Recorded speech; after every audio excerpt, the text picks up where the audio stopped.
your British potato here, and we need to talk. Half of you watch my videos and have absolutely no idea why I'm crying about Lewis Hamilton or screaming about Lando Norris, and I want to throw my TV out or the window every Sunday. Well, it's because of Formula One. And you may be asking, what's F1? Why are you so stressed? Why do you hate Red Bull but also respect them? So today, I'm teaching you about Formula One. Warning, by the end of this video, you will understand my pain, you will join my suffering, you will become emotionally invested in 20 millionaires driving around in circles. There's no going back. Let's go! So, what even is Formula One? Imagine a football, but instead of kicking a ball, you're driving a £15 million rocket ship at 230 miles per hour while pulling 5Gs in corners. Your heart rate is 180 BPM. You're losing 4 kgs of sweat, and one tiny mistake sends you into a wall at the speed of a passenger jet. Yeah, it's a high stakes sport. And you're doing this for 2 hours straight. By the way, did I mention that? Yeah. And there's no bathroom breaks as well. They literally just go in the car. Most of the drivers do that if they have to go. I wish I didn't know that, by the way. I wish I was joking, but I'm not. Let's talk about the basics now. There are 24 races across the entire planet in multiple different countries. Monaco to Japan to Vegas to your mom's backyard, probably. There are 10 teams and 20 drivers. That used to be the norm. But now we have an extra team in Cadillac, so we now have 22 drivers and 11 teams. There are 2 drivers per team. So, and there is only one championship for the teams, which is called the Constructors' Championship, and there's one championship for the drivers, which is called the Drivers' Championship, the World Drivers' Championship, and the World Constructors' Championship. The best team, the team that accumulates most of the points in both the points of both the drivers, is counted, by the way. So that is the Constructors' Champion of the year, and the Drivers' Champion is the guy who accumulates most of the most points throughout the year. So yeah. So the goal is to don't die, finish first, and become a millionaire. It's like the Champions League, but everyone's going 200 miles per hour, and one wrong move means you're in the A&E explaining to the doctor why you thought overtaking into tunnel was a good idea. Still with me? Good, because it gets weirder. Let's talk about these absolutely mental cars. These aren't cars, these are alien spaceships disguised as cars. They go from 0 to 60 miles per hour in 1.6 seconds. You haven't even finished listening to me speak that, by the way. That's how insane that was. That's how quick they are. They can go from 200 miles per hour to dead stop in 4 seconds, which is not good for your internal organs, and they're probably not going to be happy with you if you do that. The top speed is roughly 230 plus miles per hour. That's faster than most people's thoughts, by the way. And the downforce is so strong that theoretically a Formula One car can drive upside down on the roof. But yeah. So someone please try this just for the science. The car costs more than your house, your car, your life savings, and your entire extended family's net worth combined. It's very expensive. One front wing, it costs £150,000. Just the nose, not even the whole car. Oh my goodness. That's worth more than me. 10 times over. Or even 100 times over, probably. I'm a broke cow potato. Well, you crash that, your team boss is plotting your murder. The cockpit. The drivers basically lie down in a carbon fiber coffin that's 60 degrees. That's insane. It's like being, and for my American viewers, it's 140 Fahrenheit.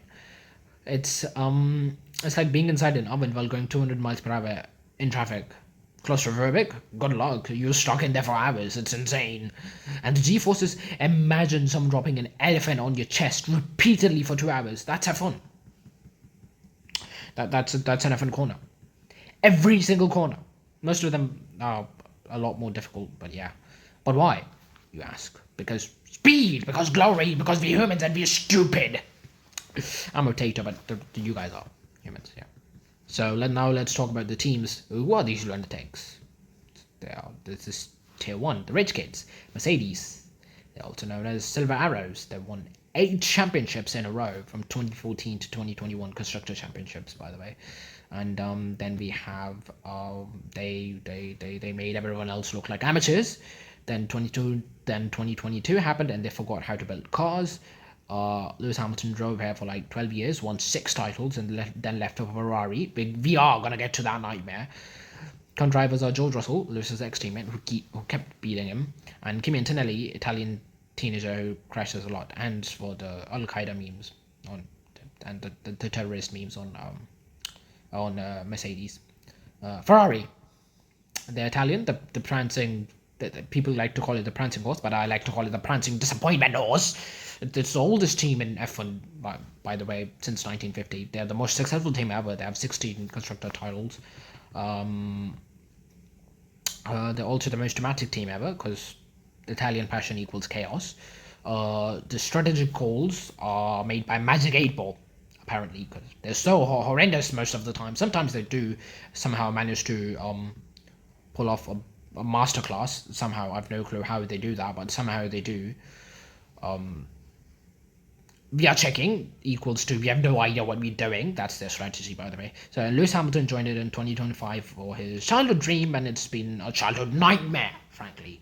0 podiums, 0. I'm in pain, absolute pain. Then there's Charles Leclerc, who's the other driver, and he's constantly saying "I'm stupid" on the radio.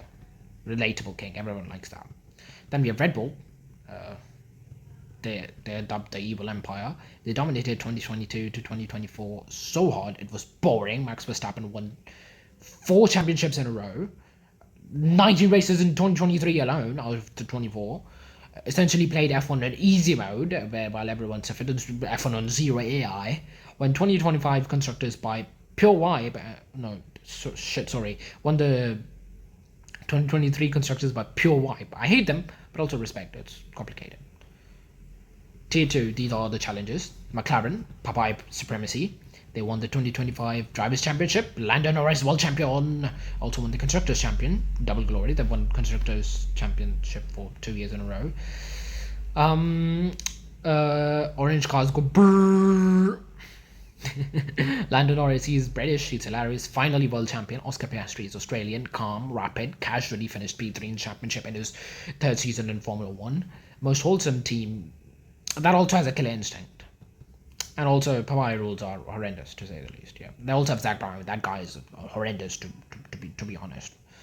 Then we have Aston Martin. They're the green machines. They're owned by billionaire Lawrence Stroll. He signed Fernando Alonso, who's 40 and still rapid, by the way. He's the oldest driver. The car is either brilliant or dog shit. No in between. They have an F1 car in every office meeting because rich people.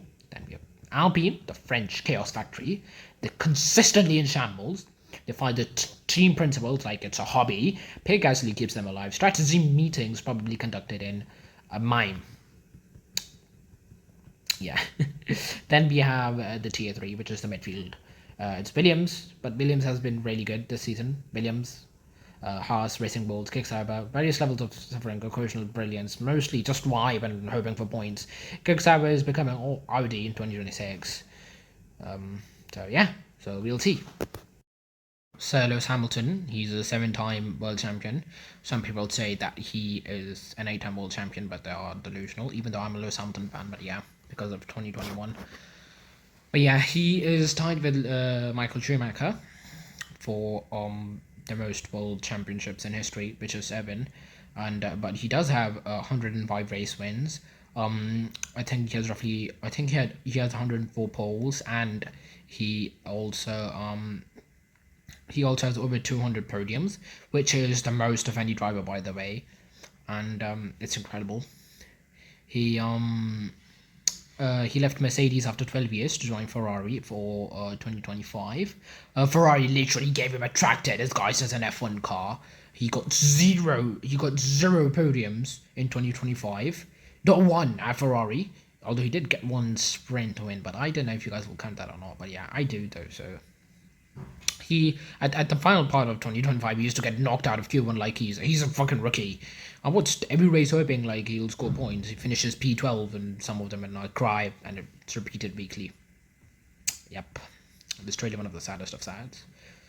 Still I rise, more like still I suffer. But yeah, now let's talk about Lando Norris. He is the 2025 world champion. I actually cried. It took 6 years to win his first title. He beat Max Verstappen by 2 points. Closest championship ever. Nearly bottled it in Abu Dhabi when Oscar overtook him in lap 1. Finished P3, won by 2 points. I had a breakdown. He's funny, he's wholesome, he plays video games. He's one of us. Ultra rapid where he needs to be. So yeah. Absolutely W. Now let's talk about Max Verstappen. He is Dutch. He is a 4-time world champion from 2021 to 2024. He won 19 races in 2023. He makes everyone else look like they're driving backwards. Absolutely rapid, ruthless, and inevitable. He used to be the villain of Formula 1, who everyone also respects. It's complicated. But he probably plays F1 on easy mode in real life. He could win a race in a shopping trolley, probably. Yeah. Let's talk about Charles Leclerc now. He is Monegasque. He is Ferrari's #1 driver.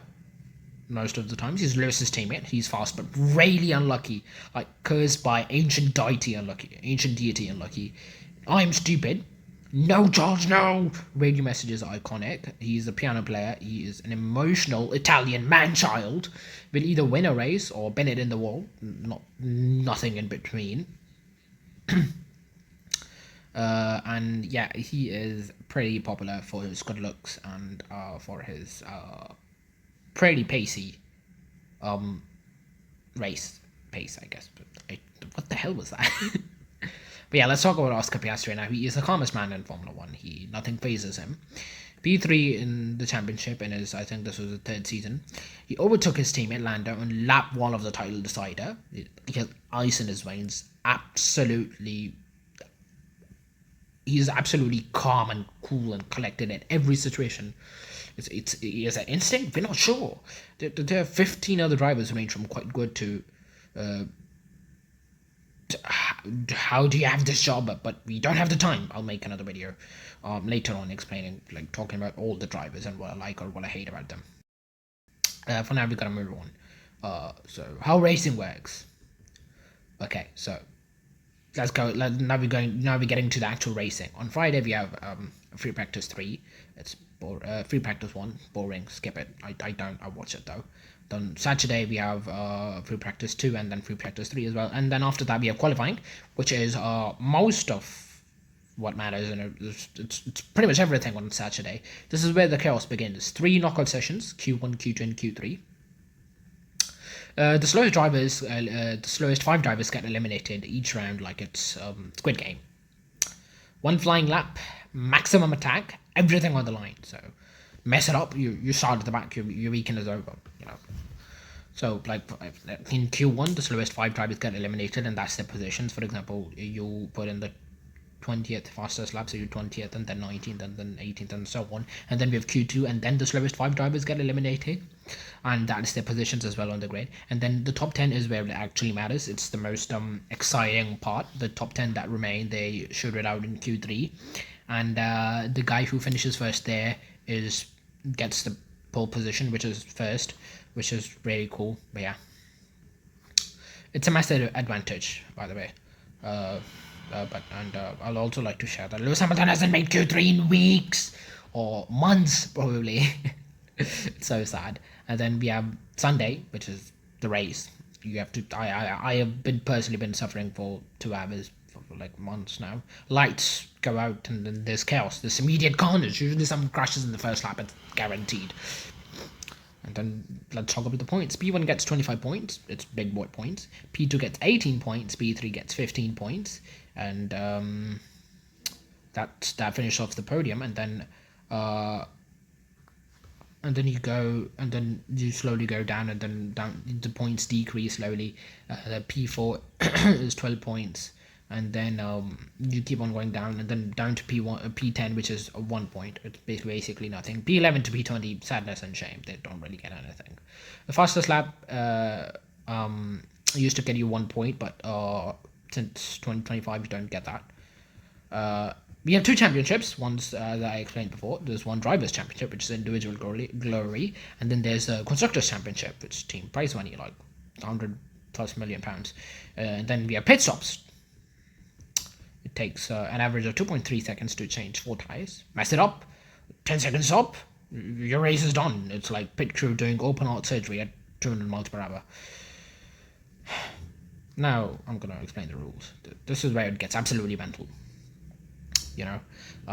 DRS, drag reduction system, or for the obviously goated guys, the guys with actual real knowledge, it's Daniel Ricciardo supremacy. But yeah, it's if you're within 1 second of the car ahead, your rear wing opens up, and you have less drag, so you have higher speed, higher like straight line speed, so you can zoom past them, hopefully.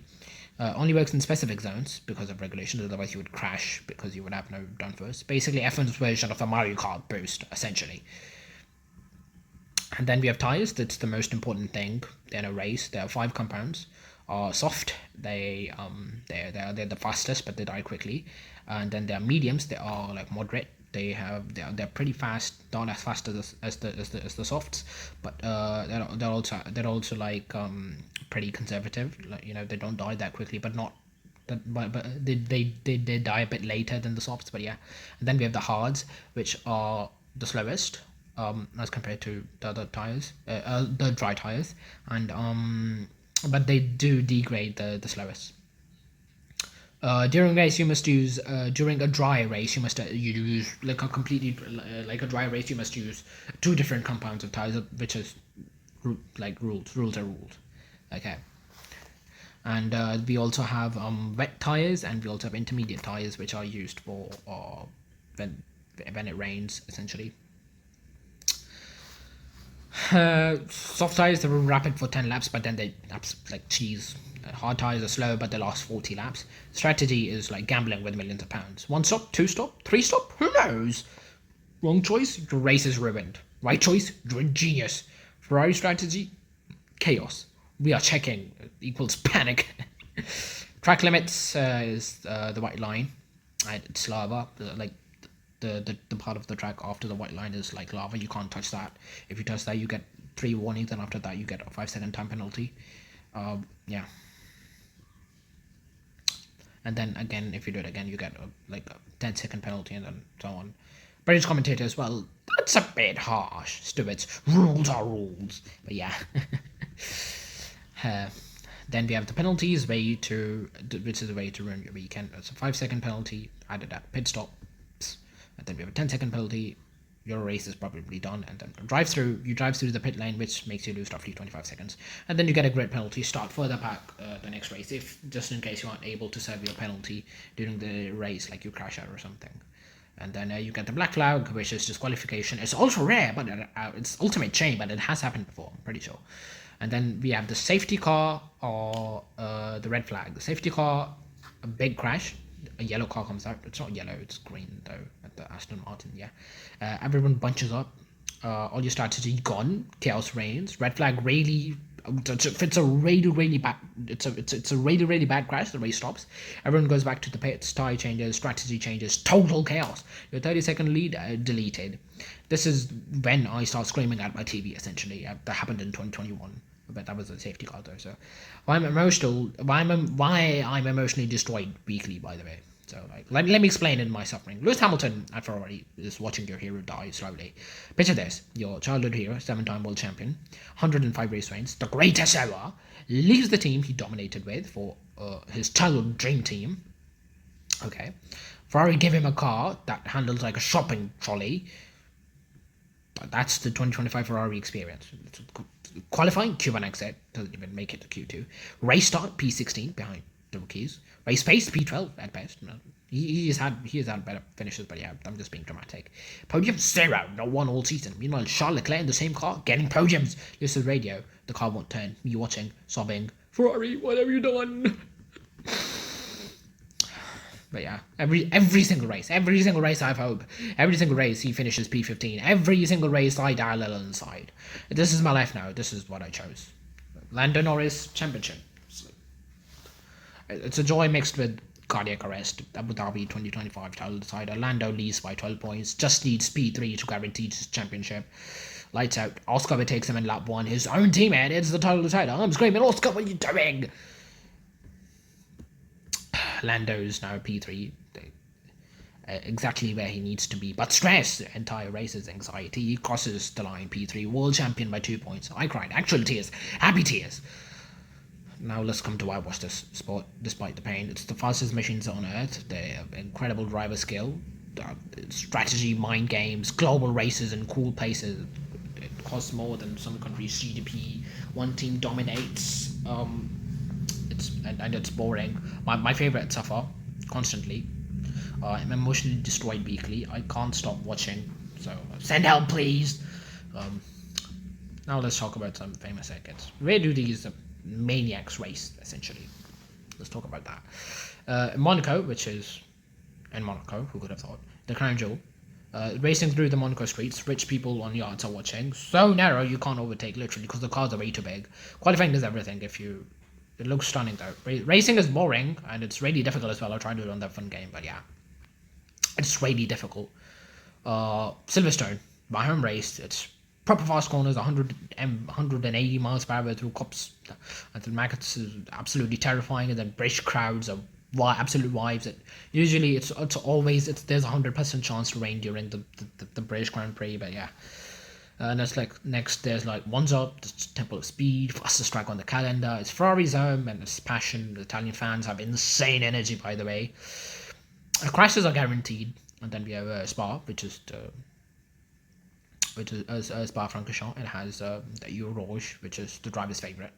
The Eau Rouge corner is iconic. You know that thing in which the corner in which you go uphill. Yeah, that's absolutely peak. And it's rain sometimes, and then whenever it does rain, it's aquaplaning terror. And then it's Max Verstappen's playground, by the way. Then we have Las Vegas, which is the night racing chaos. Racing on the Las Vegas Strip looks stunning at night, by the way. Costs more to attend than a house. So yeah, Mercedes has been historically very dominant on the Las Vegas, on the Las Vegas Strip. But yeah, 24 races equals I'm exhausted, but I can't stop. Help. Yeah. In conclusion, congratulations, you now understand my suffering. What you've learned is that F1 is 20 millionaires driving expensive rockets. Lewis Hamilton is suffering at Ferrari. I cry weekly. And Lando Norris is world champion. I cried happily. Max Verstappen is everything. He wins everything. Villain behavior. And one team is always too good. Boring but impressive. Strategy can win or lose races. Ferrari don't understand that, by the way. So, yeah. It's expensive, chaotic, and emotionally devastating. You're now one of us now. Welcome to the pain. Welcome to the glory. Welcome to screaming at the TV every Sunday because Lewis Hamilton qualified P18 again. But yeah. Next year's our year. I'm gonna say that as a Ferrari fan. Not next year. This year's our year. I'm probably gonna post this in 2026. So yeah. Like if you're now traumatized, subscribe to suffer through F1 with me. Comment which driver you're going to choose now. Choose wisely. It's permanent. Emotional damage. Next time I'm crying about Lewis or celebrating Lando, you'll understand. This British potato is logging off. See you at the next race where I'll be absolutely stressed. Bye bye.